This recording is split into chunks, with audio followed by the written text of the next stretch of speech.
अभिनव को उस कब्रिस्तान में अपनी माँ की सबसे अच्छी बहन मिल गई थी।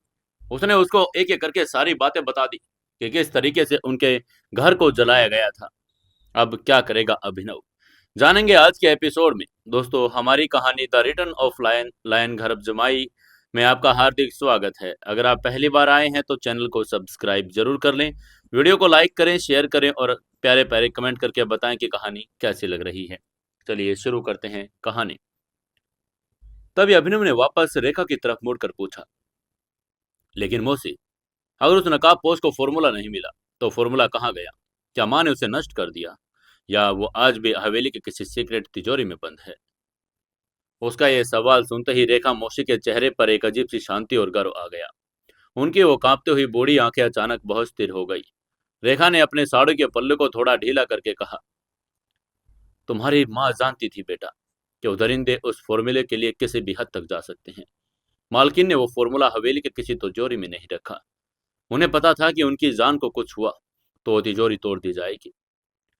ये कहते हुए रेखा ने अपनी फटी हुई साड़ी के अंदर अपने गले में पहना एक बहुत ही पुराना काले रंग का धागा बंधा हुआ था और ताबीज को बाहर निकाल लिया। ये ताबीज बहुत ही पुराना और घिसा हुआ लग रहा था। नव और अनिका की आंखें उस ताबीज पर टिक गई। तभी रेखा ने अपने कांपते हुए हाथों से उस धागे को तोड़ा और उस तांबे के ताबीज को अपने हथेली पर रख लिया। रेखा ने उस ताबीज को चूम कर कहा, उस खौफनाक रात के कुछ दिन पहले ही मालकिन ने मुझे अपने कमरे में बुलाया था। उन्होंने एक बहुत ही छोटी सी माइक्रो चिप और इस ताबीज के अंदर सील कर दिया था। मालकिन ने यह ताबीज मेरे गले में पहना कर कहा था, उस खौफनाक रात में, रेखा, ये सिर्फ एक दवाई नहीं, ये लाखों जिंदगियों की आस है। अगर मुझे कुछ हो जाए तो इस ताबीज को अपने शरीर से कभी अलग मत होने देना, और जब मेरा अभिनव बड़ा होकर वापस आए तो उसकी माँ की ये आखिरी अमानत उसे सौंप देना। ये कहकर रेखा ने आंखों में फिर से आंसू छलक पड़े। उसने अपने दोनों हाथों से वो ताबीज अभिनव की तरफ बढ़ाकर कहा, 10 साल, छोटे मालिक, 10 साल से मैं इन झुग्गियों में, इन गरीबों में खौफ में जी रही थी। मैंने कई बार भूखे पेट सोया, कई बार बीमार पड़ी, लेकिन मैंने इस ताबीज को एक पल के लिए अपने गले से नहीं उतारा। मुझे डर था कि अगर मैं मर गई तो मालकिन की अमानत तुम तक कैसे पहुंचेगी। लेकिन आज आज भगवान ने मेरी सुन ली। ये लो बेटा, अपनी माँ का सपना और अपनी इस दुनिया की सबसे बड़ी दौलत आज से तुम्हारे सुपुर्द है। आगे से अभिनव के हाथ कांप रहे थे। उसने बहुत ही आदर और सम्मान के साथ अपने दोनों हाथ आगे बढ़ाए। उस पुराने तांबे के ताबीज को अपनी हथेली पर रख लिया। वो ताबीज बहुत हल्का था, लेकिन अभिनव को ऐसा लग रहा था जैसे उसने पूरी दुनिया का भार अपने हाथों में उठा लिया हो। यह सिर्फ एक माइक्रोचिप नहीं थी, यह उसकी माँ का खून था, यह उनका बलिदान था, और ये वही चीज थी जिसके लिए उसके पूरे परिवार को बेरहमी से मिटा दिया गया था। अभिनव ने उस ताबीज को अपनी आंखों पर लगाकर कहा, मैं आपकी इस अमानत की हिफाजत अपनी जान से भी ज्यादा करूंगा मौसी। ये कहकर उसने उस तुरंत ताबीज वाले धागे को अपने गले में बांध लिया। अब वो फॉर्मूला सीधा अभिनव के सीने से लगकर धड़क रहा था। तभी उनके बगल में खड़ी अनिका ने बहुत गंभीर आवाज में कहा, लायन, अब खेल पूरी तरह से बदल चुका है। अब तुम सिर्फ अंडरवर्ल्ड के दुश्मनों से नहीं लड़ रहे, अब तुम्हारे सीने पर एक ऐसा टारगेट लगा है जिसके लिए दुनिया की सबसे बड़ी ताकतें तुम्हें मारने के लिए किसी भी हद तक जा सकती है। अगर पूजा या उस मास्टरमाइंड को जरा भी भनक लग गई कि फॉर्मूला तुम्हारे पास है तो पूरी दिल्ली को राख कर देंगे। तभी अभिनव ने अपनी नीली वज्र सिक्योरिटी की कैप वापस पहन कर कहा, उन्हें भनक नहीं लगेगी अनिका। वो अभी तक यही सोच रहे हैं कि फॉर्मूला 10 साल पहले निहारिका के साथ दफन हो गया था। अब वो आराम की नींद सो रहे होंगे, लेकिन अब ये लाइन उनके उस आराम को उनकी सबसे बड़ा नाइटमेयर में बदलेगा।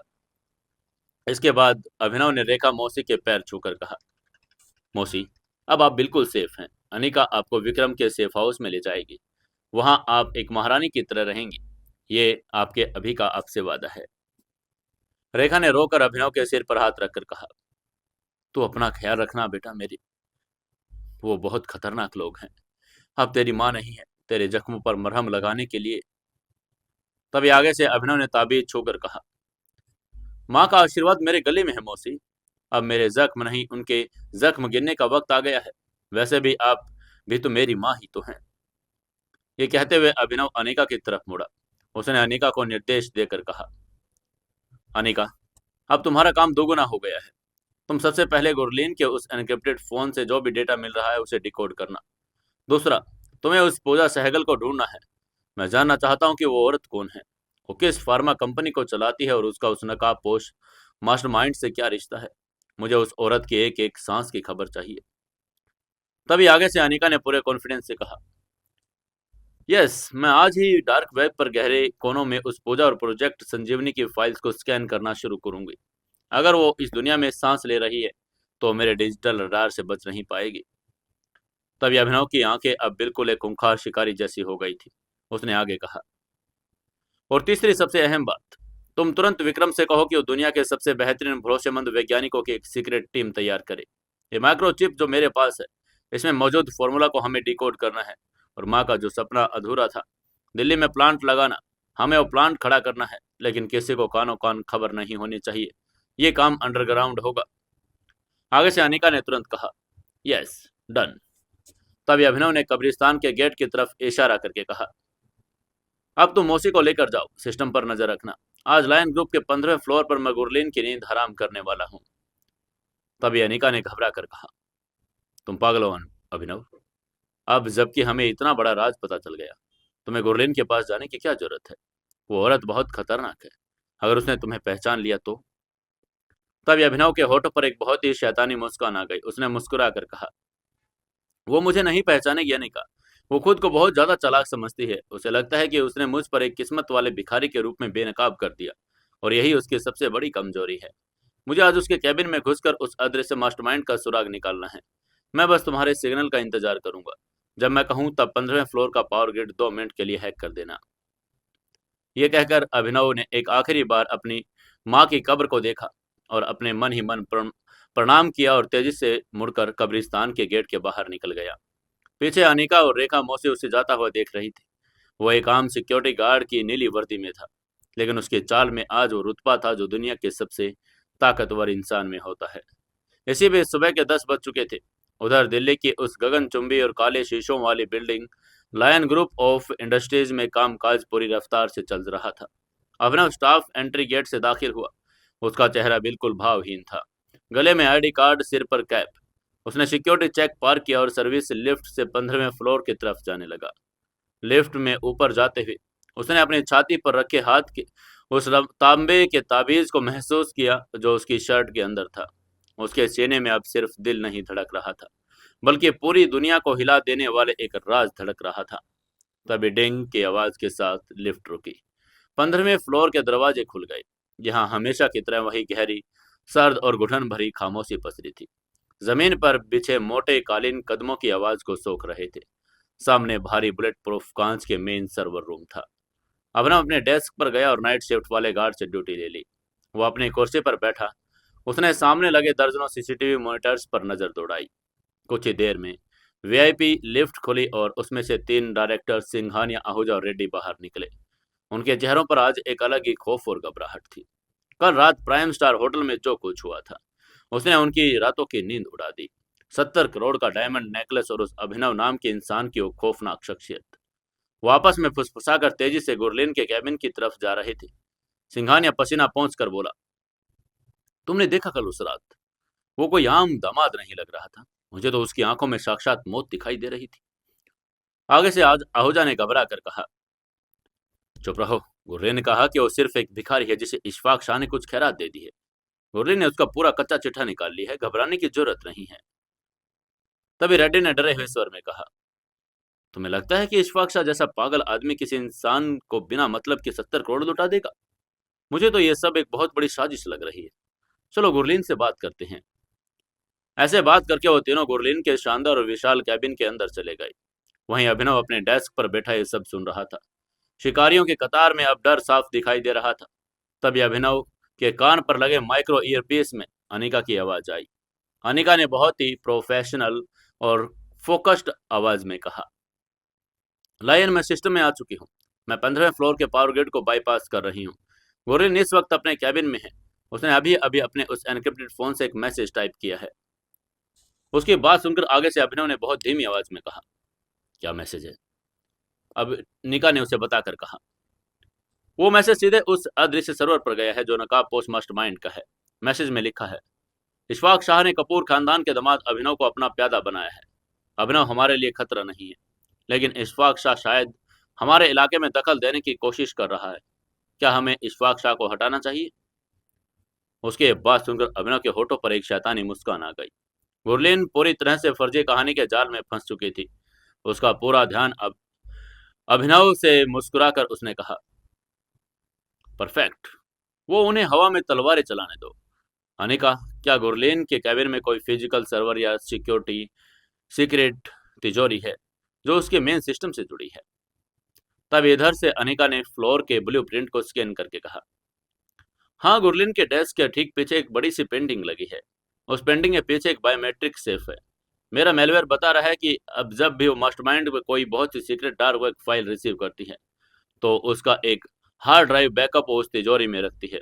अगर हमें पूजा सहगल है उस मास्टरमाइंड का कोई असली सुराग चाहिए तो हमें उस तिजोरी के अंदर रखी हार्ड ड्राइव चाहिए होगी। उसकी ये बात सुनकर अभिनव की आंखें सिकुड़ गई। उसने धीरे से सिर हिलाते हुए कहा, बायोमेट्रिक तिजोरी?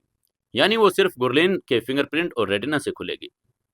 उसकी ये बात सुनकर उधर से अनेका ने चिंता जताकर कहा, हाँ, और उसे हैक करना बाहर से नामुमकिन है। तुम्हें फिजिकली वहां मौजूद होना पड़ेगा। उसको समझ ही नहीं आ रहा था कि अभिनव ये सब कैसे करेगा। तभी अभिनव ने दृढ़ निश्चय के साथ कहा, मैं आज ही उस तिजोरी को खोलूंगा। उसकी ये बात सुनकर आगे से अनिका ने कंफ्यूज होकर पूछा, कैसे? गुरलीन तो वहीं बैठी है। तभी उधर से अभिनव ने एक रहस्य में मुस्कान देकर कहा, तुम बस इंतजार करो और देखो मैं क्या करता हूँ। ये कहकर वो अपनी कुर्सी से उठा और गुरलीन के कैबिन के बाहर निकलने का इंतजार करने लगा। इसके लगभग आधे घंटे बाद गुरलीन के कैबिन का दरवाजा खुला और वो तीनों डायरेक्टर्स पसीना पोंछकर बाहर निकले। गुरलीन ने उन्हें बुरी तरह से डांटकर बाहर निकाला था। गुरलीन की तेज आवाज कैबिन के बाहर तक आ रही थी। उसने चिल्लाकर कहा, तुम तीनों डरपोक कुत्तों की तरह भौंकना बंद करो। मैंने कह दिया ना कि अभिनव कोई खतरा नहीं है। तुम अपना काम करो, बाकी मैं संभाल लूंगी। उसकी यह डांट सुनकर तीनों डायरेक्टर्स सिर झुकाकर अपने अपने कैबिन की तरफ चले गए और अब फ्लोर पर सन्नाटा था। तभी अभिनव ने अपने डेस्क से एक फाइल उठाई जिसमें कुछ रोजमर्रा की सिक्योरिटी रिपोर्ट्स थी। वो फाइल लेकर धीरे धीरे गुरलीन के कैबिन की तरफ बढ़ा। कैबिन का दरवाजा कांच का था, लेकिन अंदर की तरफ ब्लाइंड्स गिरे हुए थे जिसके अंदर कुछ दिखाई नहीं दे रहा था। अभिनव ने दरवाजे पर हल्की सी दस्तक दी। तभी अंदर से गुरलीन की ठंडी आवाज आई, कम इन। यह आवाज सुनते ही अभिनव ने दरवाजा खोला और अंदर दाखिल हुआ। कैबिन किसी 5 स्टार होटल के स्वीट से ज्यादा आलीशान था। हवा में गुरलीन के परफ्यूम की तीखी महक थी। गुरलीन अपनी विशाल बोस चेयर पर बैठी थी। उसने एक सफेद रंग का डिजाइनर सूट पहना था और उसकी उंगलियां कीबोर्ड पर तेजी से चल रही थी। जैसे उसने देखा अंदर आने वाला इंसान वज्र सिक्योरिटी का मामूली गार्ड है तो उसकी उंगलियां एक पल के लिए रुक गई। तभी गुरलीन ने अभिनव को ऊपर से नीचे तक देखा। कल रात प्राइम स्टार होटल में जो 70 करोड़ का नेकलेस इटालियन सूट पहने नवाब था, आज वो सुबह फिर से इस नीली और सस्ती यूनिफॉर्म में एक मामूली गार्ड बनकर खड़ा था। ये देखते ही गुरलीन के चेहरे पर एक बहुत ही घिनौनी तिरस्कार से भरी मुस्कान आ गई। गुरलीन ने अपने कुर्सी के पीछे की तरफ कर कहा, क्या बात है मिस्टर सिक्योरिटी गार्ड? रात को ब्लू मून नेकलेस बांटने के बाद आज सुबह फिर से अपनी 15,000 की नौकरी पर आ गए। इशफाक शाह की खैरात सिर्फ एक रात के लिए थी क्या? वहीं उसकी यह बात सुनकर अभिनव के चेहरे पर कोई गुस्सा नहीं आया। उसने बहुत ही मासूमियत और एक दब्बू गार्ड की तरह सिर झुका लिया। अभिनव ने अपनी आवाज में एक बनावटी लाचारी लाकर कहा, मैम, वो तो बस एक इत्तेफाक था। मेरा असली काम तो यही है। मैम, ये रही कल रात की सिक्योरिटी रिपोर्ट। मुझे यहाँ साइन चाहिए थे। ये कहते हुए अभिनव ने फाइल गुरलीन के डेस्क की तरफ बढ़ा दी। गुरलीन ने फाइल ली और उस पर बिना देखे साइन कर दिया। उसे अभिनव से बात करने में भी घिन आ रही थी। तभी गुरलीन ने पेन को नीचे रखकर चेतावनी भरे लहजे में कहा, तुम एक बात याद रखना अभिनव गुप्ता, इशफाक शाह के कुत्तों को मैं अपने रडार पर बर्दाश्त नहीं कर सकती। अगर तुमने यहाँ लायन ग्रुप में कोई भी जासूसी करने या हद तक बाहर जाने की कोशिश की तो मैं तुम्हारा वो हश्र करूंगी कि वो इशफाक शाह तुम्हारी लाश ढूंढने भी नहीं आएगा। अब दफा हो जाओ यहाँ से।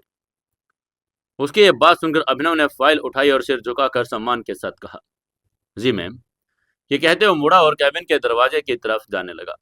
लेकिन अभिनव का दिमाग इस वक्त गुरलीन की धमकियों पर नहीं बल्कि गुरलीन के डेस्क के ठीक पीछे लगी उस बड़ी सी पेंटिंग पर था। अनिका ने बताया था कि उसी पेंटिंग के पीछे वो बायोमेट्रिक तिजोरी है। अभिनव ने अपनी पैनी नजरों से उस पेंटिंग की पोजीशन और डेस्क की दूरी पर सटीक अंदाजा लगा लिया था। उसे गुरलीन के फिंगरप्रिंट्स की जरूरत थी। अभिनव दरवाजे पर पहुंचा। उसने दरवाजा का हैंडल पकड़ा और तभी उसके कान में अनिका की आवाज आई। उसने अभिनव से पूछा, लायन नाउ। तभी इधर से अभिनव ने बहुत ही धीमी आवाज में ऑर्डर देकर कहा, डू इट।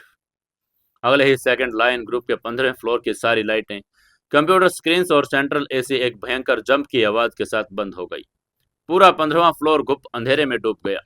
खिड़कियों पर लगे भारी काले शीशों के कारण बाहर की रोशनी अंदर नहीं आ रही थी। तभी गुरलीन के मुंह से अचानक एक घबराहट भरी आवाज निकली। उसने चिल्लाकर कहा, ये क्या हुआ सिक्योरिटी? पावर कट कैसे हुआ? बैकअप जनरेटर कहाँ है? ये कहकर वो अपनी कुर्सी से खड़ी हो गई। लेकिन उस गुप्त अंधेरे में अभिनव का शरीर एक चीते की तरह हरकत में आ चुका था। जैसे ही लाइट गई, अभिनव जो दरवाजे पर था वो पलक झपकते ही अपनी जगह से गायब हो गया। उसके जूतों की कोई आवाज नहीं आई। तभी गुरलीन ने अंधेरे में चिल्लाकर कहा, अभिनव, अभिनव तुम कहाँ हो? ये चिल्लाकर वो अपने डेस्क के पास टोल कर अपना फोन ढूंढने लगी ताकि उसकी फ्लैशलाइट ऑन कर ले। तभी गुरलीन को महसूस हुआ कि उसके बिल्कुल पीछे कोई खड़ा है। एक बहुत ही सर्द और भारी खौफनाक मौजूदगी। एक बहुत ही सर्द, भारी और खौफनाक मौजूदगी। हवा में ऐसा सन्नाटा जिसे गुरलीन के रोंगटे खड़े कर दिए। लेकिन इससे पहले कि गुरलीन चीख पाची और पीछे मुड़ती, अंधेरे में एक फौलादी हाथ बाहर आया और उसने गुरलीन के मुंह को कसकर दबा लिया। दूसरे हाथ ने झटके से गुरलीन के दाएं हाथ को पकड़ा और उसे डेस्क के पीछे वाली दीवार पर मरोड़ दिया। गुरलीन बुरी तरह से तड़पने लगी। वो एक मार्शल आर्ट एक्सपर्ट थी। उसने अपने पैर चलाने की कोशिश की, लेकिन पीछे खड़ा इंसान किसी लोहे की चट्टान जैसा था। उसकी पकड़ इतनी मजबूत थी कि गुरलीन की हड्डियां चटकने की आवाज आने लगी। तभी अभिनव ने गुरलीन के हाथ को उस पेंटिंग के नीचे रखकर एक छिपे हुए बायोमेट्रिक स्कैनर पर जबरदस्ती रख दिया। जैसे बीप, स्कैनर ने गुरलीन के फिंगरप्रिंट्स को पहचान लिया। गर्भ, कॉम्पिटिमेंट, हल्की सी खिसकी और पीछे बनी एक सीक्रेट तिजोरी खुल गई। गुरलीन खौफ से पागल हो रही थी। उसे समझ ही नहीं आ रहा था कि उस अंधेरे में ये खौफनाक शैतान कौन है। वो अभिनव के बारे में सोच भी नहीं सकती थी, क्योंकि उसे लगा कि अभिनव तो एक डरपोक गार्ड है जो बाहर भाग गया होगा। वहीं तिजोरी खुलते ही अभिनव ने अपना दूसरा हाथ अंदर डाला और वहां एक छोटी सी ठंडी हार्ड ड्राइव महसूस की। उसने एक सेकंड के भीतर वो हार्ड ड्राइव निकाली और अपनी नीली पैंट की जेब में खिसका ली। इसके बाद अभिनव ने अपने ईयरपीस में फुसफुसा कर कहा, अनिका काम हो गया, लाइट वापस लाओ। ये कहकर अभिनव ने गुरलीन को एक जोरदार झटका देकर आगे की तरफ धकेल दिया। गुरलीन अपने ही डेस्क से टकराकर जमीन पर गिर पड़ी और पलक झपकते ही अभिनव उस कैबिन के दरवाजे को खोलकर बाहर कॉरिडोर में आ गया और अपनी पुरानी पोजीशन पर एक डरे हुए गार्ड की तरह खड़ा हो गया। अगले ही सेकंड फ्लिकर 15वें फ्लोर की सारी लाइट वापस आ गई।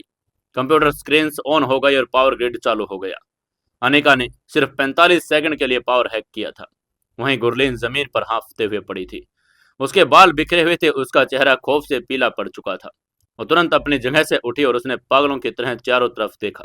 कैबिन में कोई नहीं था। वो पलटी और उसे दीवार की तरफ देखा। पेंटिंग वापस अपनी जगह पर आ चुकी थी। तिजोरी बंद थी। बाहर देखने में ऐसा लग रहा था जैसे कुछ हुआ ही ना हो। लेकिन गुरलीन का दिल बहुत जोर से धड़क रहा था। उसे उस फौलादी पकड़ का एहसास अभी भी अपनी कलाई पर, मुंह पर हो रहा था। वो भागकर कैबिन के दरवाजे तक आई। उसने दरवाजा खोलकर बाहर देखा। उसने देखा अभिनव वहीं कॉरिडोर में खड़ा था, जैसे वो बहुत घबराया हुआ हो। अभिनव ने एक बहुत ही डरे हुए नाटक के साथ कहा, मैम, मैम आप ठीक हैं? अचानक लाइट चली गई थी। मैंने तुरंत नीचे कंट्रोल रूम में फोन किया। पता नहीं पावर कैसे कट गया मैम। वहीं गुरलीन की छाती जोर जोर से ऊपर नीचे हो रही थी। उसने अभिनव को देखा। उसका दिमाग काम नहीं कर रहा था। वो मन ही मन सोच रही थी, क्या ये वही आदमी था जो अभी अंधेरे में उस कैबिन में था? नहीं, ये मुमकिन नहीं था। ये फटीचर गार्ड इतनी फुर्ती और इतनी ताकत कैसे ला सकता है? और वैसे भी ये तो दरवाजे के पास खड़ा था। लेकिन फिर भी गुरलीन ने हाँफ कर एक दफा कन्फर्म करके पूछा, तुम अंदर आए थे क्या? तभी आगे से अभिनव ने अपनी आंखें चौड़ी करके कहा, नहीं मैम, मैं तो डर के मारे बाहर ही खड़ा था।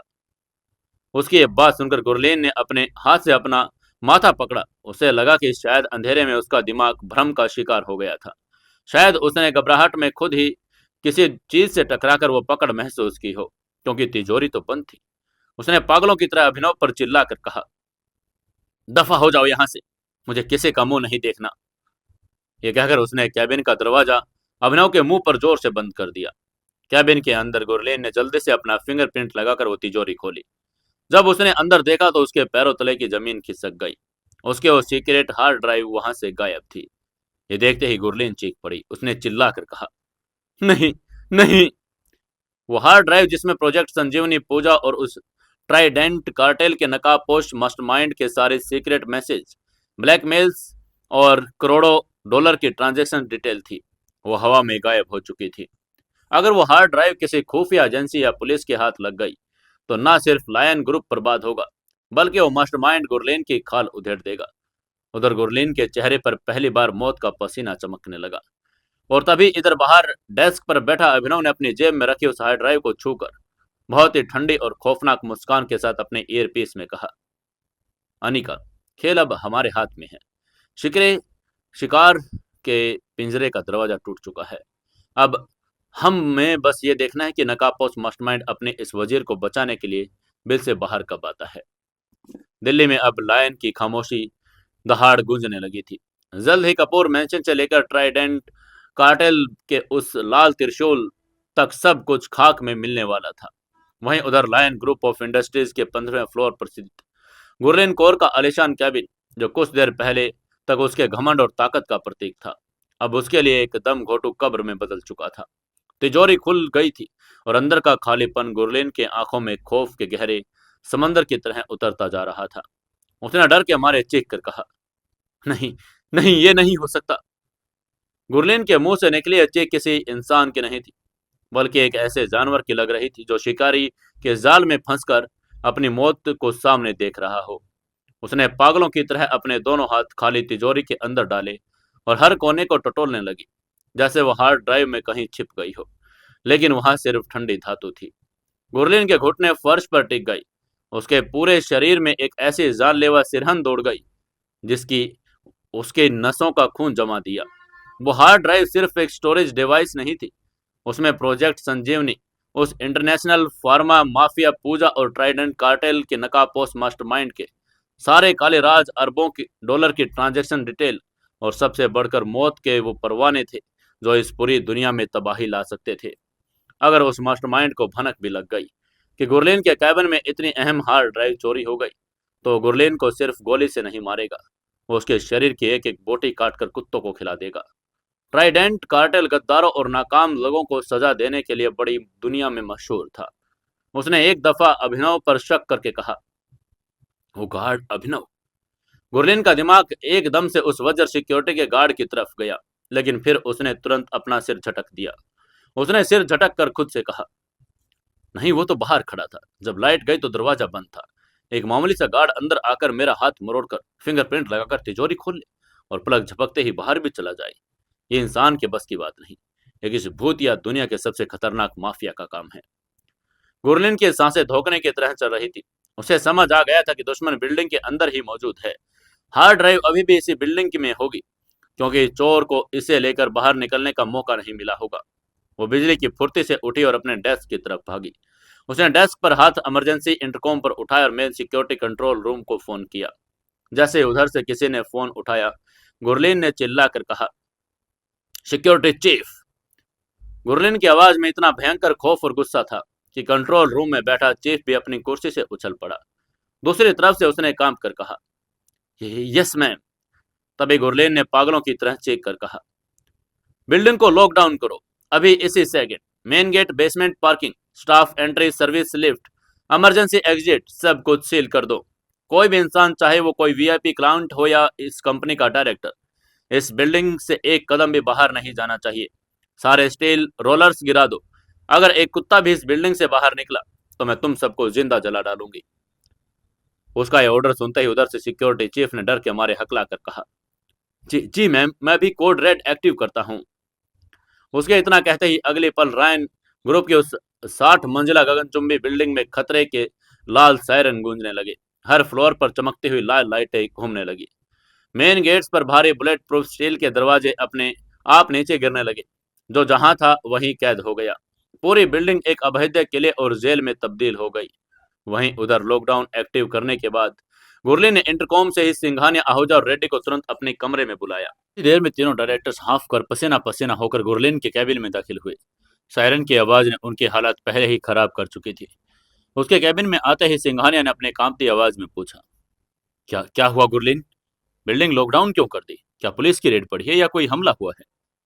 तभी गुरलीन अपनी कुर्सी से थम पर बैठ गई। उसने अपने दोनों हाथों से अपना सिर पकड़ लिया।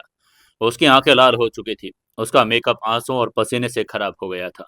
उसने फुसफुसा कर कहा, हम सब मारे गए। गुरलीन के मुंह से निकली इस फुसफुसाहट ने तीनों डायरेक्टर्स के पैरों तले की जमीन खिसक ली। तभी आहूजा ने घबरा कर आगे कहा, क्या मतलब, साफ साफ बताओ। आगे से गुरलीन ने धीरे से अपनी उंगली उठाई और उस खोली हुई बायोमेट्रिक तिजोरी की तरफ इशारा करके कहा, मास्टरमाइंड की वो हार्ड ड्राइव चोरी हो गई है। उसकी ये बात सुनते ही सिंघानिया के हाथ से उसका महंगा एप्पल का आईफोन छूटकर जमीन पर गिर गया। उसकी स्क्रीन चकनाचूर हो गई। रेड्डी का चेहरा ऐसा हो गया जैसे किसी ने उसका सारा खून चूस लिया हो। आहूजा के पैर कांपने लगे और वो दीवार के सहारे टिक गया। तभी सिंघानिया ने हकला कर कहा, हार्ड ड्राइव चोरी? लेकिन वो तो तुम्हारे फिंगरप्रिंट के बिना नहीं खुल सकती। अगर वो हार्ड ड्राइव किसी के हाथ लग गई तो ट्राइडेंट कार्टेल हमें जिंदा नहीं छोड़ेगा। वो हमें एसिड के ड्रम में फेंक देंगे। उसके ये बात सुनकर गुरलीन ने चीख कर कहा, मुझे पता है, लेकिन लाइट सिर्फ 1 मिनट से भी कम के लिए गई थी। कोई अंधेरे में आया और मेरा हाथ मोड़कर तिजोरी खाली और ड्राइव लेकर गायब हो गया। वो कोई भूत नहीं है, वो इसी बिल्डिंग में है और वो हार्ड ड्राइव इस बिल्डिंग के बाहर नहीं जानी चाहिए। तभी रेड्डी ने रोकर कहा, हम क्या करें? बिल्डिंग में 2000 से ज्यादा लोग हैं। लेकिन गुरलीन की आंखों में खून उतर आया। उसने गुस्से में चिल्लाकर कहा, सबको 15 फ्लोर पर इकट्ठा करो। हम हर एक एम्प्लॉय, गार्ड, स्वीपर और क्लाइंट को यहाँ ले आओ। सबकी नंगी तलाशी होगी। कपड़े उतरवा कर चेक करो। कंप्यूटर के सीपीयू, डस्टबिन, फ्लश टैंक, सब कुछ छान मारो। अगर आज वो हार्ड ड्राइव नहीं मिली तो हम चारों आज रात का सूरज ढलने से पहले अपनी कब्र में होंगे। उसका ये ऑर्डर पाते ही कुछ ही मिनटों में 15वां फ्लोर किसी रिफ्यूजी कैंप जैसा लगने लगा। पूरी बिल्डिंग के एम्प्लॉयज को सिक्योरिटी गार्ड्स ने डंडे मार मार कर 15वें फ्लोर पर विशाल कॉरिडोर और प्रेस कॉन्फ्रेंस हॉल में इकट्ठा कर लिया। लोगों में भयंकर दहशत थी। किसी को नहीं पता था कि क्या हुआ। औरतों के रोने की आवाजें आ रही थी। वीआईपी क्लाइंट्स चिल्ला रहे थे। लेकिन ट्राइडेंट कार्टेल के खौफ के आगे इन डायरेक्टर्स के लिए कोई वीआईपी मायने नहीं रखता था। 50 से ज्यादा बाउंसर और सिक्योरिटी गार्ड्स एक एक इंसान के बेरहमी से तलाशी ले रहे थे। बैग्स पलटे जा रहे थे, जूते उतरवाए जा रहे थे, फाइलों को फाड़ फाड़ कर चेक किया जा रहा था। इसी भीड़ में एक कोने में अभिनव भी अपनी वज्र सिक्योरिटी के नीले यूनिफॉर्म में खड़ा था। उसके अपने चेहरे पर एक बहुत ही डरा हुआ, सहमा और घबराया हुआ भाव ओढ़ लिया था। वो बार बार पसीना पोंछने का नाटक कर रहा था। अपने पास खड़े दूसरे गार्ड से पूछ रहा था, भाई क्या हो गया? कोई बम बम मिला है क्या बिल्डिंग में? लेकिन अंदर से अभिनव का दिमाग किसी सुपर कंप्यूटर प्रोसेसर की तरह हजारों कैलकुलेशंस कर रहा था। तभी उसके कान में अनिका की आवाज आई। अनिका ने चिंता में पूछा, लायन, वो पागलों की तरह बिल्डिंग छान रहे हैं। क्या हार्ड ड्राइव तुम्हारे पास सेफ है? उसके इस सवाल के इधर से अभिनव ने अपने होठों को बिना हिलाए फुसफुसा कर कहा, वो हार्ड ड्राइव अभिनव की पैंट के अंदर टखने के पास एक बहुत ही खुफिया जेब में बंद हुई थी, जिसे बाहर से छूकर पता लगाना नामुमकिन था। लेकिन फिर भी उसने अनिका से आगे कहा, लेकिन ये लोग एक एक कपड़े की तलाशी ले रहे हैं। अगर मेरा नंबर आया और मुझे कपड़े उतारने पड़े तो हार्ड ड्राइव मिल जाएगी। उसकी ये बात सुनकर अनिका घबरा गई। उसने घबरा कर कहा, ओह शिट, मैं फायर अलार्म बजाकर अफरा तफरी मचा दूं, तुम वहां से निकल जाना। ये कहकर वो फायर अलार्म बजाने के लिए तैयार हो गई। लेकिन अभिनव ने तुरंत मना करके कहा, नहीं, अगर मैंने भागने की कोशिश की तो उसका शक मुझ पर पक्का हो जाएगा। मुझे बस गुरलीन के घमंड और उसकी बेवकूफ़ी का फायदा उठाना है। तुम बस तैयार रहना। इसी बीच इधर तलाशी का सिलसिला आगे बढ़ता रहा। गुरलीन अपने हाथ में एक मेटल डिटेक्टर लेकर पागलों की तरह लोगों की चेकिंग कर रही थी। वो लोगों के बालों को खींचकर उनके कॉलर पकड़कर उन्हें गालियां भी दे रही थी। चेक करते करते गुरलीन उस लाइन के पास पहुंच गई जहां अभिनव खड़ा था। तभी अभिनव ने आगे वाले गार्ड की तलाशी ली गई। कुछ नहीं मिला। जब अभिनव की बारी थी, अभिनव ने अपने हाथ ऊपर कर लिए। उसका शरीर कांपने लगा और बहुत ही बेहतरीन नाटक कर रहा था। उसकी आंखें जमीन पर झुकी हुई थी, बिल्कुल एक डरपोक और लाचार इंसान की। तभी गुरलीन अभिनव के सामने आकर खड़ी हुई। उसने अभिनव को ऊपर से नीचे तक घृणा भरी नजरों से देखा।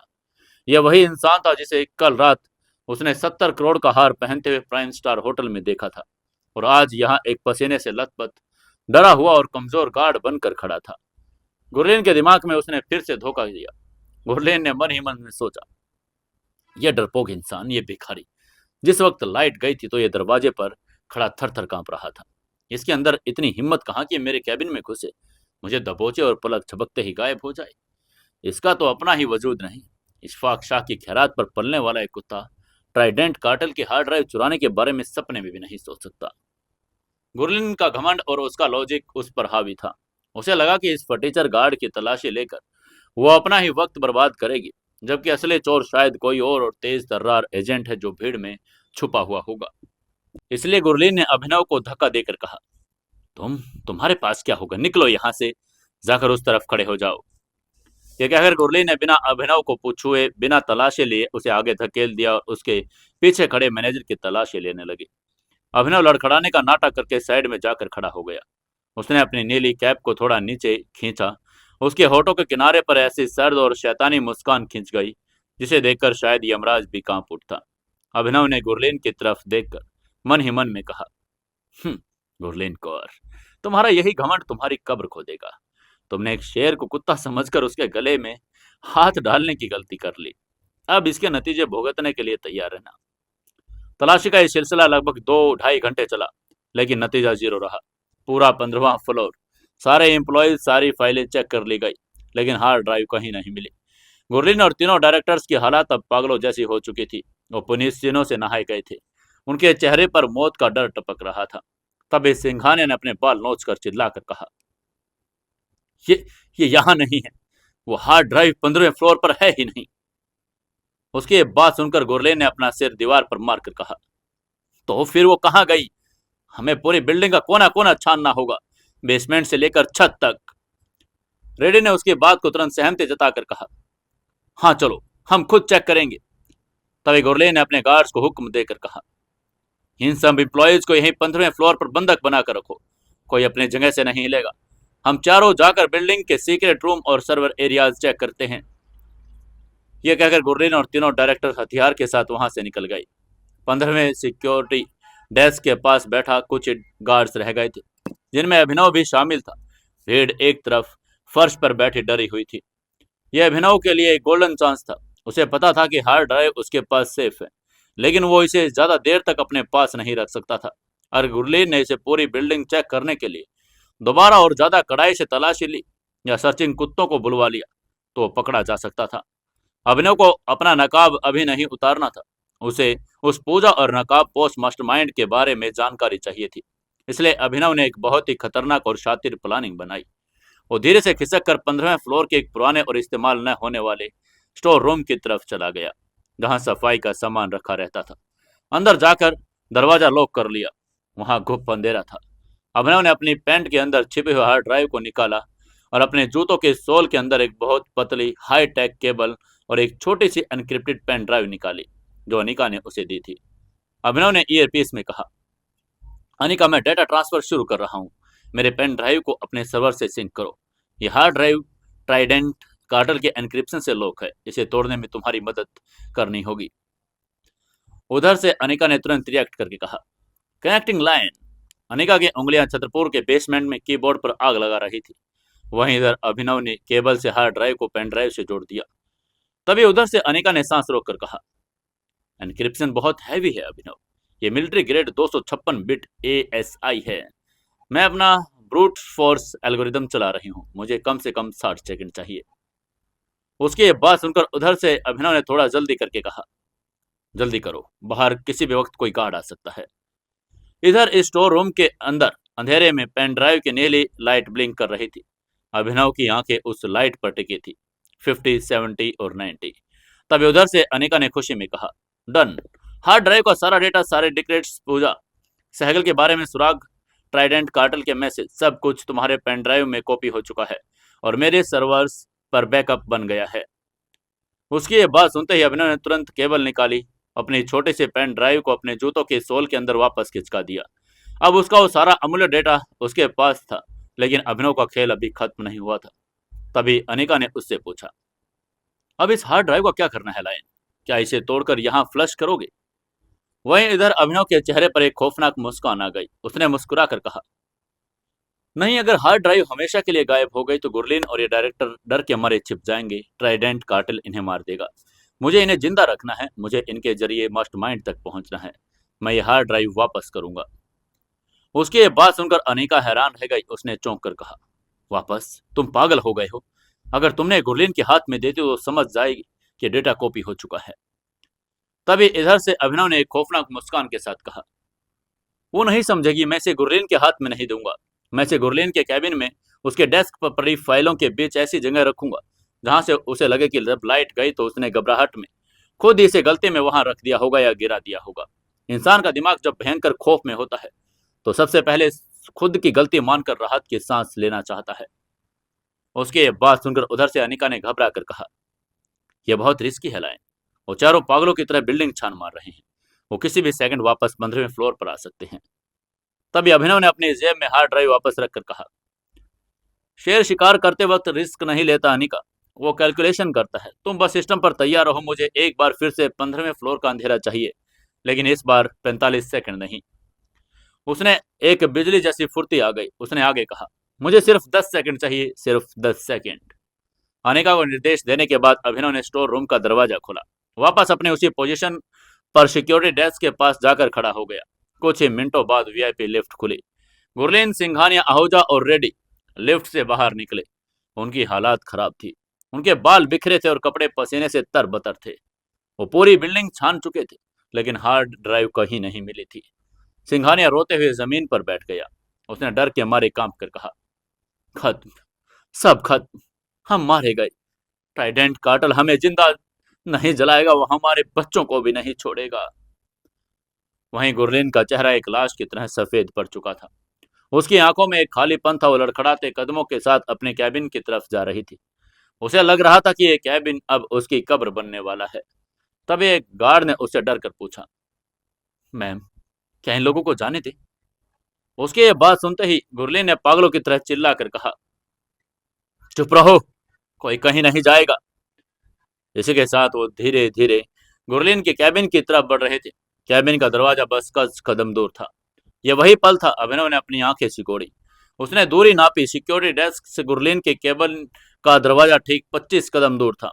सब कैलकुलेशंस करने के बाद अभिनव ने ईयरपीस में ऑर्डर देकर कहा, अनिका नाउ। उसके इतना कहते ही अनिका ने तुरंत एक्शन लिया, जिससे जब एक बार फिर से पूरे फ्लोर की लाइटें गुल हो गई। कंप्यूटर स्क्रीन बंद हो गई। हर तरफ सिर्फ और सिर्फ घुप अंधेरा छा गया। तभी गुरलीन ने अंधेरे को अंदर चीख कर कहा, ये क्या हो रहा है? लाइट फिर कैसे चली गई? लेकिन इस चीख के साथ अभिनव अपनी जगह से ऐसे गायब हुआ जैसे हवा का कोई झोंका। पहले सेकंड में अभिनव ने सिक्योरिटी डेस्क के ऊपर से छलांग लगाई। दूसरे सेकंड में उसके जूतों ने जमीन को छुआ, लेकिन आवाज बिल्कुल नहीं हुई। वो अंधेरे में एक परछाई की तरह आगे बढ़ रहा था। तीसरे सेकंड में गुरलीन सिंघानिया आहूजा अंधेरे में खड़े होकर गालियां दे रहे थे। तभी अभिनव उनके ठीक बगल से उनके कंधे को बिना छुए एक सांप की तरह सरक कर कैबिन के खुले दरवाजे के अंदर दाखिल हो गया। चौथे सेकंड में अभिनव गुरलीन के विशाल डेस्क के पास पहुंचा। पांचवें सेकंड में उसने अपनी पैंट की जेब में वो ठंडी ड्राइव निकाल ली। छठे सेकंड में अभिनव की नजरें अंधेरे में अभी बिल्ली की तरह तेजी से काम कर रही थी। उसने देखा कि डेस्क के कोने में कुछ फाइलें बिखरी पड़ी है। जब पहली बार लाइट गई थी तो गुरलीन ने घबराहट में कुछ फाइलें गिरा दी थी। सातवें सेकंड में अभिनव ने बहुत ही सफाई से बिना कोई आवाज के उन फाइलों के पन्नों के बीच एक लेदर फोल्डर के अंदर वो हार्ड ड्राइव खिसका दी। ये जगह ऐसी थी, अगर कोई ऊपर से देखे तो उसे नजर नहीं आएगी, लेकिन फाइल उठाने पर तुरंत मिल जाएगी। आठवें सेकंड में काम हो चुका था। अभिनव वापस मुड़ा। नौवें सेकंड में वो फिर से हवा की चीर कर उन गद्दारों के बीच से होकर बाहर निकला। 10वें सेकंड में अभिनव वापस अपनी जगह पर सिक्योरिटी डेस्क के पास खड़ा हो गया। उसने अपनी सांसों को तुरंत नॉर्मल कर लिया। तभी फ्लिकर ठीक 11वें सेकंड में लाइट वापस आ गई। पूरा फ्लोर फिर से रोशन हो गया। गुरलीन सिंघानिया आहूजा रेड्डी वहीं पर खड़े थे। वो अपनी आंखें मल रहे थे। किसी को रत्ते भर भी भनक नहीं थी कि इन 10 सेकंड के अंधेरे में मौत उनके बिल्कुल पास से गुजर कर वापस जा चुकी थी। किसी ने अभिनव को हिलते हुए देखा तक नहीं। तभी गुरलीन ने चिल्लाकर कहा, यह बिल्डिंग का पावर सिस्टम कौन हैक कर रहा है? सिक्योरिटी, नीचे चेक करो। गुरलीन पागलों की तरह चिल्ला रही थी। इसके बाद वो चारों बेबस और टूटे हुए कदमों से गुरलीन के कैबिन में दाखिल हुए। कैबिन का नजारा वैसा ही था जैसा वो छोड़कर गए थे। खुली हुई तिजोरी उन्हें मुंह चिढ़ा रही थी। सिंघानिया सोफे पर बैठ गया और रोने लगा। उसने कांपते हुए कहा, गुरलीन, अब भागने का कोई फायदा नहीं। ट्राइडेंट कार्टेल के शूटर हमें कहीं भी ढूंढ निकालेंगे। हमें जहर खा लेना चाहिए। वहीं गुरलीन ने अपने दोनों हाथों से अपना चेहरा ढक लिया। वो औरत जो पूरी कंपनी पर हुक्म चलाती थी, आज एक भिखारी की तरह लाचार हो चुकी थी। उसने खुद को कोस कर कहा, मैंने इतनी बड़ी गलती कैसे कर दी? मैंने ध्यान क्यों नहीं दिया? उसकी आंखों में एक डूबते हुए इंसान के तिनके का सहारा ढूंढने वाली चमक थी। तभी सिंघानिया ने बहुत ही डर कर हकलाकर स्वर में कहा, गुरलीन, क्या क्या ऐसा हो सकता है कि जब पहली बार लाइट गई थी और तुम घबराहट में तिजोरी बंद करने या फोन ढूंढने की कोशिश कर रही थी, तो हार्ड ड्राइव तुम्हारे हाथ में कहीं गिर गई हो, या तुमने ही उसे जल्दबाजी में किसी फाइल के नीचे दबा दिया हो? हम इंसान ही तो हैं, खौफ में हमारा दिमाग काम करना बंद कर देता है। उसकी ये बात सुनकर गुरलीन ने झटके में अपना चेहरा उठाया। गुरलीन ने डांट कर कहा, क्या बकवास कर रहे हो सिंघानिया? मैं इतनी बेवकूफ नहीं हूं। तब याहुजा ने सिंघानिया की बात का समर्थन करके कहा, अरे बेवकूफी की बात नहीं है। हो सकता है कि अंधेरे में तुमसे गिर गई हो। हमने पूरी बिल्डिंग छान मारी गुरलीन। अगर वो चोरी होती तो कहीं तो मिलती, किसी इंसान के पास तो मिलती। हमने बस इस कैबिन की तलाश ही नहीं ली क्योंकि हमें लगा कि वो चोरी हो गई है। एक बार हम एक बार इस कैबिन को छान कर देख लेते हैं। उसकी ये बात सुनकर गुरलीन के चेहरे पर एक निराशा भरी लेकिन उम्मीद की हल्की सी किरण जागी। उसे भी लगा कि शायद वो बस उसकी गलती से वो हार्ड ड्राइव यहीं कहीं पड़ी हो। इसलिए गुरलीन ने हताशा स्वर में कहा, ठीक है, ये भी करके देख लेते हैं, ढूंढ लो। अगर नहीं मिली तो वैसे भी हम मरने ही वाले हैं। उसकी सहमति पाते ही तीनों डायरेक्टर्स और गुरलीन पागलों की तरह कैबिन छानने लगे। उन्होंने सोफे के कुशन हटा दिए, कालीन के नीचे देखा, डस्टबिन पलट दिए। लेकिन तभी रेडी गुरलीन के डेस्क के पास गया। वो डेस्क पर बिखरी हुई फाइलों को हटाने लगा। उसने एक काले रंग का लेदर फोल्डर उठाया। जैसे ही उसने वो फोल्डर उठाया, उसके अंदर एक भारी सी चीज खिसक कर डेस्क पर आ गिरी। क्लंक। आवाज सुनकर चारों की चारों नजरें डेस्क की तरफ घूम गई।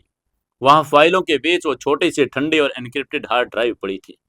उसको देखते ही कमरे में एक ऐसा सन्नाटा छा गया जैसे वक्त रुक गया हो। सिंघानिया की आंखें फटी की फटी रह गई। आहूजा के मुंह से आवाज निकलना बंद हो गई। तभी गुरलीन ने कांपते हुए हाथों से आगे बढ़कर उस हार्ड ड्राइव को उठाया। उसने अपनी आंखों के सामने रखा। यह कोई डमी नहीं थी, यह वही असली हार्ड ड्राइव थी। उसने भावुक होकर कहा, ओह, मिल गई। गुरलीन के मुंह से निकली आवाज इतनी कमजोर और खुशी से भरी थी कि वो फूट फूट कर रो पड़ी। तभी सिंघानिया ने अपने हाथ जोड़कर आसमान की तरफ देखकर कहा, हे भगवान, तेरा लाख लाख शुक्र है। हम बच गए, हमारी जान बच गई। आहूजा और रेडी खुशी के मारे एक दूसरे को गले लगाने लगे। वहीं गुरलीन ने भी अपने आंसुओं को पोंछा। उसने हार्ड ड्राइव को सीने से लगाया। तभी सिंघानिया ने हंसकर कहा, देखा गुरलीन, मैंने कहा था ना, जब लाइट गई थी तो तुमने ही घबराहट में इसे फाइलों के बीच रख दिया होगा और तुम भूल गई होगी। हम पागलों की तरह पूरी बिल्डिंग छान रहे थे। उसके ये बात सुनकर आगे से गुरलीन ने राहत की एक लंबी सांस ली और कहा, शायद तुम सही कह रहे थे सिंघानिया। हम उस अंधेरे में मुझे लगा कि किसी ने मुझे पकड़ा है, लेकिन शायद वो सिर्फ मेरा खौफ था। शायद मैं डेस्क से टकरा गई थी और ये हार्ड ड्राइव मेरे हाथ से फिसलकर फाइलों में गिर गई। मेरी एक छोटी सी भूल ने हमारी जान ले ली होती। वो चारों अब इतने खुश और रिलैक्स थे कि उन्होंने एक बार भी इस बात पर लॉजिक ही नहीं लगाया कि हार्ड ड्राइव उन फाइलों के बीच इतनी सफाई से कैसे पहुंची। जब मौत का फंदा गले में उतरता है तो इंसान का दिमाग सवाल पूछना बंद कर देता है। वहीं बाहर कॉरिडोर में अभिनव अपनी जगह पर खड़ा सब सुन रहा था। तभी अनेका की चहकती हुई आवाज उसके ईयरपीस में आई। अभिनव से कहा, मिशन अकम्प्लिश्ड लायन। मैंने उनके केबिन के माइक हैक कर लिए हैं। वो चारों खुशी से नाच रहे हैं। उन्हें लग रहा है कि उन्होंने हार्ड ड्राइव वापस पा ली। उन्हें भनक तक नहीं कि उनका सारा मौत का सामान अब तुम्हारी जेब में पड़ी पेन ड्राइव में है। उसकी ये बात सुनकर अभिनव के चेहरे पर वो खतरनाक लायन वाली मुस्कान और गहरी हो गई। अभिनव ने मन ही मन सोच कर कहा, खुश होने दो उन्हें अनिका। जब बकरे को हलाल करना होता है तो उसे आखिरी वक्त यही लगता है कि उसे चारा खिलाया जा रहा है। आज मैंने उन्हें जिंदा इसलिए छोड़ा क्योंकि मुझे उनके जरिए उस पूजा सहगल और नकाबपोश मास्टरमाइंड तक पहुंचना है। ये कहते हुए अभिनव ने अपनी वज्र सिक्योरिटी की कैप ठीक की। आज का दिन लायन ग्रुप के इतिहास का सबसे बड़ा दिन था। मास्टरमाइंड की सबसे बड़ी तिजोरी टूट चुकी थी। प्रोजेक्ट संजीवनी का वो कैंसर वाला फॉर्मूला अभिनव के गले में ताबीज बनकर धड़क रहा था, और दुश्मनों का सारा डेटा अब अभिनव के कब्जे में था। तभी गुरलीन ने बाहर आकर गार्ड्स को बिल्डिंग का लॉकडाउन खोलने का ऑर्डर दिया। सब कुछ नॉर्मल हो गया। उस शाम को अभिनव अपनी शिफ्ट खत्म करके शांति से लिफ्ट की तरफ बढ़ा। उसे वापस कपूर मैंशन जाना था। आज रात जब कपूर परिवार अपनी झूठी शान और लालच के बिस्तर पर सो रहा होगा, तब अभिनव और अनिका मिलकर उस डेटा को डिकोड करेंगे। अब जंग बचाव की नहीं थी, अब जंग हमले की थी। लायन की खामोश दहाड़ ने दुश्मन के किले में सबसे बड़ी सेंध लगा दी थी। अब ट्राइडेंट कार्टेल के विनाश की उल्टी गिनती शुरू हो गई थी। अभिनव अपनी वज्र सिक्योरिटी की उसी नीली और सस्ती सी यूनिफॉर्म में बस स्टॉप से उतरकर कपूर मैंशन की तरफ पैदल आ रहा था। बाहर से देखने पर वो थका हुआ मामूली सा गार्ड लग रहा था, जो दिन भर की पगार के लिए अपनी हड्डियां गला कर लौटा हो, लेकिन अंदर से आज वो दुनिया का सबसे ताकतवर इंसान था। इसके बाद कपूर मैंशन के विशाल और आलीशान लोहे के गेट के पास पहुंचकर अभिनव ने गहरी सांस ली। उसने अपने चेहरे से उस लाइन वाले खौफ और विजयी भाव के साथ पूरी तरह से पहुंच दिया और उसी दब्बू, लाचार और शांत घर जमाई का नकाब ओढ़ लिया। उसे लगा कि कल रात के प्राइम स्टार होटल में जो 70 करोड़ के हार का धमाका उसने किया, उसके बाद आज घर में शायद थोड़ी शांति होगी। लेकिन वो गलत था। कपूर मैंशन की दीवारें कभी शांत होने के लिए बनी ही नहीं। जैसे ही अभिनव ने पोर्च पार करके मेन दरवाजे की घर के अंदर कदम रखा, उसे तुरंत एहसास हो गया कि हवा में नया जहर घुल चुका है। घर के विशाल इटालियन मार्बल से सजे ड्राइंग रूम में एक बहुत ही तीखी और चुभने वाली महक आ रही थी। यह महक किसी महंगे परफ्यूम की नहीं, बल्कि नफरत और चुगली की थी। ड्राइंग रूम के बीचों बीच रंगे महफे सोफे पर 3 औरतें बैठी थी। एक तरफ आंचल कपूर थी, जिनका चेहरा गुस्से से तमतमाया हुआ था। दूसरी तरफ अनन्या बैठी थी, जो अपने हाथ में पकड़े एक कुशन को इतनी जोर से भींच रही थी कि उसकी उंगलियों के पोर सफेद पड़ चुके थे। और उनके बिल्कुल ठीक सामने एक बहुत भड़कीले डिजाइनर ड्रेस पहने, पैरों पर पैर चढ़ाकर जो औरत बैठी थी, वो प्राची थी। प्राची अनन्या के कॉलेज के जमाने की सबसे खास और बेस्ट फ्रेंड। प्राची दिल्ली के एक बहुत बड़े तथाकथित एलीट सर्कल के ताल्लुक रखती थी। उसके पति विकास खुराना दिल्ली के एक बहुत बड़ी मल्टीनेशनल कंपनी के वाइस प्रेसिडेंट थे, और उनका पैकेज करोड़ों में था। प्राची को अपनी दौलत, अपने पति के रुतबे और अपनी किटी पार्टीज का भयंकर घमंड था। प्राची का एक ही शगल था, दूसरों की जिंदगियों में जहर घोलना, खुद को सबसे ऊपर साबित करना। वो हमेशा से अभिनव से बेइंतहा नफरत करती थी। जब से अनन्या की शादी अभिनव से हुई थी, प्राची ने कोई ऐसा मौका नहीं छोड़ा था जहां उसने अभिनव को भिखारी, गंवार और सड़क छाप न कहा हो। वो हमेशा अनन्या का उकसाती रही थी, अनु तू पागल है जो इस कुली जैसे इंसान के साथ जिंदगी बर्बाद कर रही है। इसे डिवोर्स दे दे, किसी अमीर एनआरआई या बिजनेसमैन से शादी कर ले। मेरे विकास के कई दोस्त हैं, और तेरे लिए जो पल के बिछाए बैठे हैं। आज प्राची के चेहरे पर एक बहुत ही शातिर, कमीने और विनिंग मुस्कान थी। उसके हाथ में महंगा आईफोन था, जिसे वो बार बार अपनी लाल लेन पेंट वाली उंगलियों से घुमा रही थी। जैसे ही अभिनव के जूतों की आहट ड्राइंग रूम में गूंजी, तीनों औरतों की नजरें तीर की तरह उसकी तरफ घूम गई। अभिनव अपनी जगह पर रुक गया, और उसने तुरंत भांप लिया कि यहाँ कोई बहुत बड़ा ड्रामा उसका इंतजार कर रहा है। आंचल कपूर ने अपने दांत पीसकर एक जहरीली फुफकार के साथ कहा, आ गया नवाबजादा। देखो इसे, शक्ल पर इतनी मासूमियत, जैसे दुनिया का सबसे शरीफ और सीधा इंसान यही है, लेकिन अंदर से कितना बड़ा धोखेबाज और गिरा हुआ इंसान है, ये आज हमें पता चल गया। उसकी ये बात सुनकर अभिनव ने अपना सिर थोड़ा झुका लिया और बिल्कुल शांत आवाज में पूछा, क्या हुआ माँ जी, मुझसे कोई गलती हो गई क्या? इस बार प्राची बीच में बोल पड़ी। उसने नफरत भरे स्वर में कहा, गलती? वो सोफे से उठी और अपनी ऊंची हील्स की खटखट करती हुई अभिनव के बिल्कुल करीब आकर खड़ी हो गई। प्राची ने अभिनव की नीली वजह सिक्योरिटी की यूनिफॉर्म को ऊपर से नीचे तक ऐसे देखा जैसे कोई नाले के कीड़े को देख रहा हो। फिर प्राची ने पीछे मुड़कर अनन्या की तरफ देखकर कहा, अनु तूने देखा इसे? कल रात ये प्राइम स्टार होटल में कोई इटालियन सूट पहनकर खुद को अरबपति साबित करने की कोशिश कर रहा था। कह रहा था कि दुबई के किसी इशफाक शाह ने इसे इनाम में दिया। आज सुबह फिर से 15,000 की नीली वर्दी पहनकर सिक्योरिटी गार्ड बन गया। इस इंसान की पूरी जिंदगी एक झूठ है अनु। अनन्या अपनी जगह से उठी। आखिर उसकी आंखों में गुस्सा और अपमान आग की आग जल रही थी।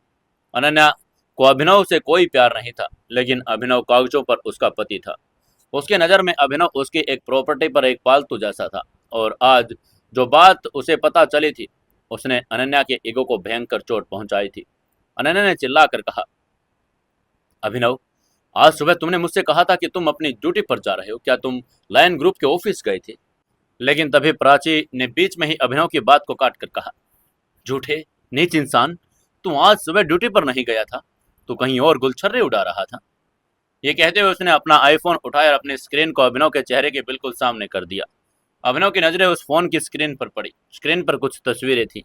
तस्वीरें आज सुबह की थी, जब अभिनव कपूर मैंशन की गली के बाहर निकलकर मेन रोड पर आ गया था। पहले तस्वीर में अभिनव अपने नीले सिक्योरिटी गार्ड के यूनिफॉर्म में खड़ा था और उसके सामने वो करोड़ों की कीमत वाली ब्लैक कलर की रेंज रोवर एसयूवी खड़ी थी। दूसरी तस्वीर में एसयूवी का शीशा नीचे था। ड्राइविंग सीट पर बैठी अनिका का चेहरा साफ दिखाई दे रहा था। अनिका ने डिजाइनर चश्मे पहने थे और वो मुस्कुरा रही थी। तीसरी तस्वीर में अभिनव उस शानदार गाड़ी के पैसेंजर सीट पर बैठ रहा था। प्राची ने एक एक करके तस्वीरें स्वाइप करके कहा, पहचानता है ना खुद को इस फोटो में? यह कहकर प्राची ने किसी चुड़ैल की हंसी हंसकर कहा, आज सुबह मैं अपने जिम से वापस आ रही थी। मेरी गाड़ी तुम्हारे कपूर मेंशन वाली सड़क से गुजर रही थी। तभी मैंने देखा कि भिखारी घर से बाहर निकला है। मुझे लगा कि बस पकड़ने जा रहा होगा, लेकिन मेरी आंखें फटी रह गई जब मैंने देखा कि एक करोड़ों की गाड़ी इसके सामने आकर रुकी और उस गाड़ी में कोई मालदार और मॉडर्न सी लड़की बैठी थी, जो इसके इशारे पर इसको बुला रही थी।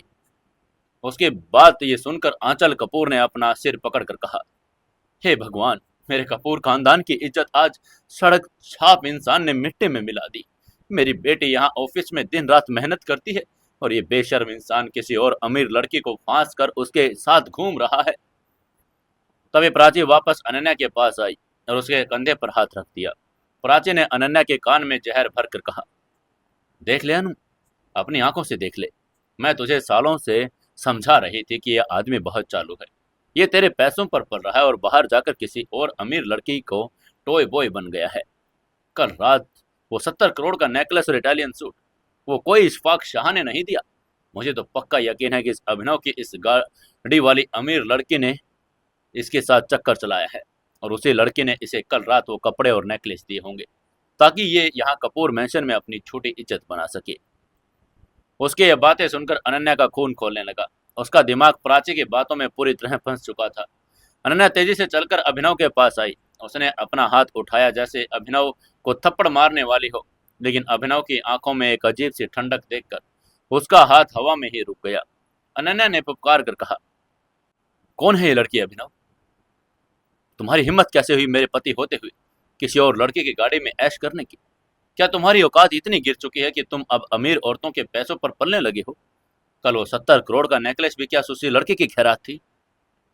लेकिन इससे पहले कि अभिनव उसकी बात का जवाब देता, पीछे से आंचल कपूर भी चिल्लाकर बोली, मैं तो कल ही कह रही थी कि इंसान किसी न किसी दिन हमें जेल में भिजवाएगा। ये उस लड़की को फंसा रहा है। कल वो लड़की पुलिस से लेकर हमारे घर आएगी। मैं इसे आज ही इस घर से धक्के मार कर निकाल दूंगी। कमरे में तीनों औरतें पागलों की तरह चीख रही थी। प्राची को लग रहा था कि आज उसने अभिनव को हमेशा के लिए बर्बाद कर दिया। वो अपनी जीत का जश्न मना रही थी, लेकिन इसके बीच अभिनव बिल्कुल शांत खड़ा था। उसके चेहरे पर न कोई डर था और न ही कोई घबराहट, न ही रंगे हाथ पकड़ जाने वाली शर्मिंदगी। उसकी आंखें बिल्कुल स्थिर थी। अभिनव का दिमाग तेजी से दौड़ रहा था। अभिनव ने स्थिति का आंकलन करके मन ही मन में सोचा, प्राची ने सिर्फ तस्वीरें खींची हैं। उसे पता नहीं कि अनिका कौन है। अनिका को इस शहर में कोई नहीं जानता, क्योंकि वो 15 साल बाद विदेश से वापस आई है। प्राची ने सिर्फ एक अमीर लड़की और एक लग्जरी गाड़ी देखी और आंचल आंचल का दिमाग और लालच अभी भी 70 करोड़ के नेकलेस पर अटका हुआ है। अभिनव को अब एक ऐसी कहानी बनानी थी जो अनिका की पहचान को भी सुरक्षित रखे और प्राची के इस ब्रह्मास्त्र को भी बेअसर कर दे, कपूर परिवार के उस लालच को और भी ज्यादा पुख्ता कर दे। अगर अभिनव को थोड़ा सा भी घबराता और खेल बिगड़ जाता, लेकिन वो तो लायन था। वो दूसरों के बिछाए हुए जाल को उनका ही फंदा बनाना बड़ा अच्छी तरह से जानता था। तभी अचानक अभिनव के होठों पर एक बहुत ही हल्की, शांत और रहस्यमय मुस्कान आ गई। उसकी यह मुस्कान देखकर चीखती हुई प्राची, आंचल और अनन्या तीनों अचानक चुप हो गई। उन्हें समझ ही नहीं आया कि जो इंसान रंगे हाथों पकड़ा गया वो मुस्कुरा क्यों रहा है। अनन्या ने अविश्वास में पूछा, तुम हंस रहे हो? तुम्हारी चोरी पकड़ी गई और तुम बेशर्मों की तरह हंस रहे हो। तभी अभिनव ने अपनी जगह पर एक कदम आगे बढ़ाया। उसने प्राची के चेहरे की तरफ अपनी बर्फीली नजर घुमाकर कहा, प्राची जी। अभिनव की आवाज इतनी शांत और गहरी थी कि ड्राइंग रूम का पूरा माहौल एक पल के लिए ठंडा पड़ गया। उसने उसे ठंडे स्वर में आगे कहा, आपके पति विकास जी किसी मल्टीनेशनल कंपनी में वाइस प्रेसिडेंट है ना। मैंने सुना है वो डेटा और फैक्ट्स का बहुत अच्छा विश्लेषण करते हैं। काश आपने भी उनसे थोड़ी बहुत अकल उधार ली होती, तो आज आपने इस बेवकूफ़ी का तमाशा न बना रही होती। उसकी ये बात सुनकर प्राची गुस्से में लाल हो गई। उसने चिल्ला कर कहा, क्या बकवास कर रहा है तू? तूने मुझे बेवकूफ़ कहा? मेरी आंखों के सामने सबूत है और तू उस लड़के के साथ गाड़ी में बैठकर गया था। तभी अभिनव ने बहुत ही आराम से कहा, मैंने कब इनकार किया है कि मैं उस गाड़ी में नहीं बैठा था? हाँ, मैं उस गाड़ी में बैठा था और वहाँ लड़की भी उसी गाड़ी में थी। उसकी ये बात सुनते ही अनन्या ने अपनी माँ की तरफ मुड़कर चिल्ला कर कहा, मॉम, आपने सुना? इसने खुद कबूल कर लिया। तभी अभिनव ने अपनी बात पूरी करके कहा, लेकिन प्राची जी की कमजोर अक्ल ये नहीं समझ पाई कि वो लड़की कौन थी और मैं उस गाड़ी में क्यों गया। ये कहते हुए अभिनव मुड़ा और उसने सीधे अनन्या की आंखों में देखकर कहा, अनन्या, कल रात मैंने तुम्हें और माँ जी को बताया था कि मैंने दुबई के अरबपति इशफाक शाह की जान बचाई थी।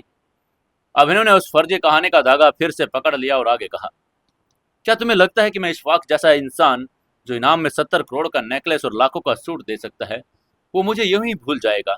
क्या तुम्हें लगता है कि इतने बड़े अरबपति के सिक्योरिटी प्रोटोकॉल्स नहीं होते? उसकी ये बात सुनकर अनन्या की थोड़ी आंखें सिकुड़ गई।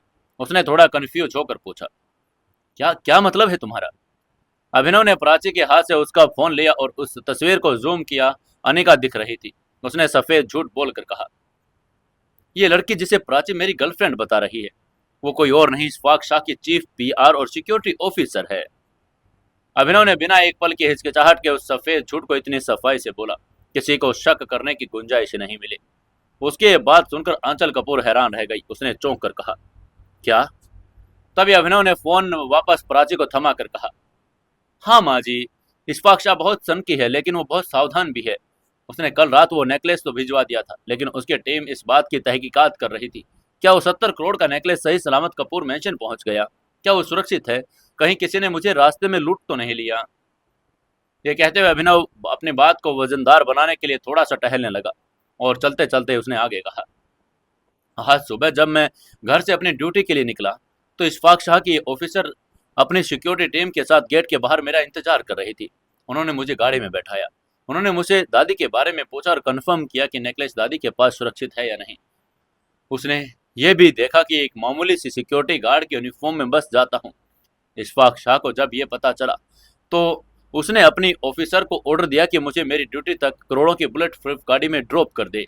ये मेरी किसी से आशिकी नहीं थी प्राची जी, इशफाक शाह का मेरे एहसान के प्रति सम्मान था।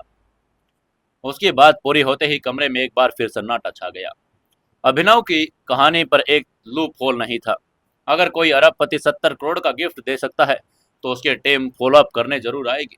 ये बात आंचल कपूर और अनन्या के कोऑपरेट दिमाग के लिए बिल्कुल सही लगी। अगर वो लड़की इशफाक शाह की ऑफिसर थी तो जाहिर है वो रेंज रोवर जैसी महंगी गाड़ी में घूमेगी।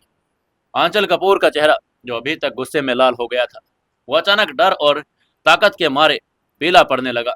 आंचल कपूर ने अपने सीने पर हाथ रखकर कहा, हे भगवान, मतलब वो इशफाक शाह हमारे घर पर नजर रखे हुए है। अनु, मैंने तुझसे कहा था ना, कल ही वो नेकलेस बैंक में लॉकर में रखवा देते हैं। अगर उस ऑफिसर को लगा कि हमने वो नेकलेस बेच दिया या कहीं गायब कर दिया तो अरबपति हमें बर्बाद कर देगा। वहीं अनन्या का गुस्सा अब शांत हो चुका था।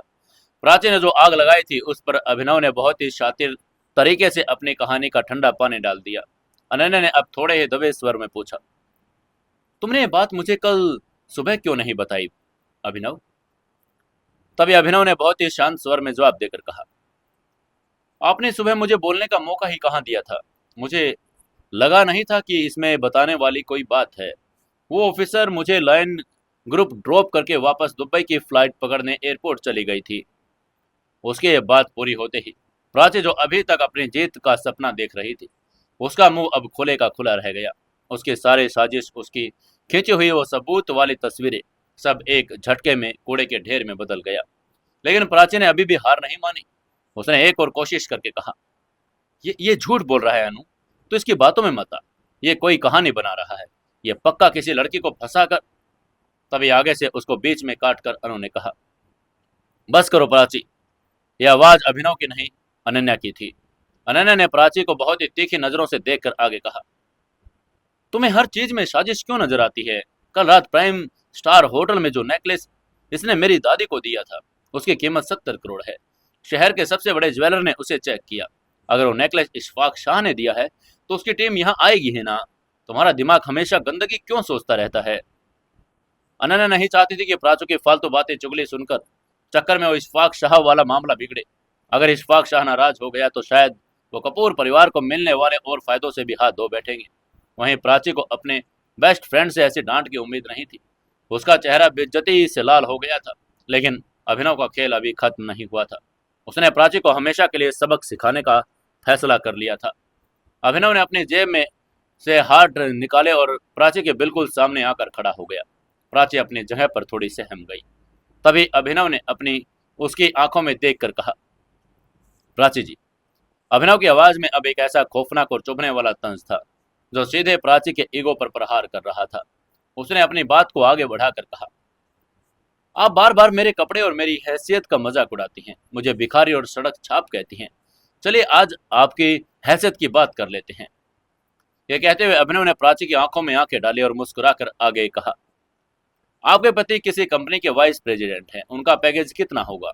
2 करोड़, 5 करोड़ साल भर का। जिस ब्लैक कलर की एसयूवी की तस्वीरें आपने खींची और जिसे देखकर आप जलन से जल भुन रही हैं, वो गाड़ी सिर्फ इशफाक शाह की एक पीआर ऑफिसर इस्तेमाल करती है। और कल रात जो नेकलेस मैंने दादी को गिफ्ट दिया था, 70 करोड़ का ब्लू मून। आपके पति अपनी पूरी जिंदगी की कमाई लगा दें तो उस हार का मखमली डिब्बा भी नहीं खरीद सकते। उसकी बात सुनकर प्राची का चेहरा शर्मिंदगी और अपमान से सफेद पड़ गया। तभी अभिनव ने अपनी आवाज थोड़ी सी ऊंची की ताकि उसके शब्दों की गूंज प्राची के दिमाग में हमेशा के लिए छप जाए। उसने कड़क आवाज में कहा, आप दूसरों के घरों में आग लगाने आती हैं प्राची जी, लेकिन याद रखिए, जब कोई सच में अमीर और ताकतवर होता है तो दूसरों के कपड़े नहीं देखता बल्कि अपनी औकात देखता है। अगली बार अगर आपने मेरे और मेरे परिवार की किसी बात में अपनी नाक अड़ाने की कोशिश की तो मैं आपको ये बताने बात अच्छे से समझाऊंगा कि आप दिल्ली के एलीट क्लब में मुंह दिखाने लायक नहीं रहोगे। ये मेरी आपको एक बहुत ही शांतिपूर्ण चेतावनी है। उसके इतना कहते ही कमरे में मौत का सन्नाटा छा गया। प्राची का घमंड, उसकी अकड़ और उसकी वो डिजाइनर हैकड़ी, सब कुछ अभिनव के इन चंद शब्दों में नीचे कुचलकर राख हो गए थे। उसके पास बोलने के लिए एक शब्द भी नहीं बचा था। वो बुरी तरह से कांप रही थी। उसके बिना कोई शब्द कहे अपना फोन अपने पर्स में ठूंसा और लगभग भागकर ड्राइंग रूम से बाहर निकल गई। तभी कपूर मैंशन का मेन दरवाजा जोर से बंद हुआ। वहीं इधर प्राची के जाने के बाद ड्राइंग रूम में सिर्फ अभिनव, अनन्या और आंचल कपूर बचे हुए थे। आंचल कपूर अभी भी डरी हुई थी। उन्हें सिर्फ 70 करोड़ के नेकलेस और इशफाक शाह की चिंता खाई जा रही थी। उन्होंने अभिनव की तरफ देखकर कहा, अभिनव बेटा, तूने उस ऑफिसर को बता दिया ना कि नेकलेस बिल्कुल सुरक्षित है? उसे कोई शक तो नहीं हुआ? आंचल कपूर की आवाज अब बहुत मीठी और सहमी हुई थी। वहीं अभिनव को आंचल कपूर की क्रिकेट जैसी नफरत फितरत देखकर हंसी आ रही थी, लेकिन उसने अपनी हंसी को छिपा लिया। उसने सिर हिलाकर कहा, जी माँ जी, मैंने उन्हें बता दिया, आपको घबराने की कोई जरूरत नहीं। उसकी यह बात सुनकर अनन्या ने एक लंबी सांस ली और अपनी उंगलियों से अपने सिर को मालिश करने लगी। अनन्या ने परेशान होकर कहा, मुझे ऑफिस के काम में बहुत थकान हो गई और ऊपर से प्राची का यह फालतू ड्रामा। तुम जाओ अभिनव, जाकर रात के खाने की तैयारी करो और आगे से ध्यान रखना कि कोई गलत फहमी न हो। आगे से अभिनव ने सिर झुकाकर कहा, जी, और यह कहकर वो किचन की तरफ मुड़ गया। बाहर से वो फिर से एक आज्ञाकारी नौकर बन चुका था, लेकिन अंदर से वो एक ऐसा विजेता था जिसने आज बिना कोई हथियार उठाए, बिना कोई सबूत दिए, सिर्फ अपने दिमाग के खेल से 3 औरतों के रचे हुए चक्रव्यूह को चकनाचूर कर दिया था। लेकिन अभी कहानी बाकी थी। वो गुरलीन क्या सोच रही थी ये किसी को नहीं पता था। जानेंगे अगले एपिसोड में। दोस्तों, कहानी को ज़्यादा से ज़्यादा लाइक, शेयर और कमेंट जरूर करते रहिए। आपको ऐसे ही और नई नई कहानियां हम सुनाते रहेंगे। आज हमारी कहानी ये 7:15 बजे आ रही है और मैं आपको बता दूं कि ये हर रोज अब 7:15 बजे ही आएगी।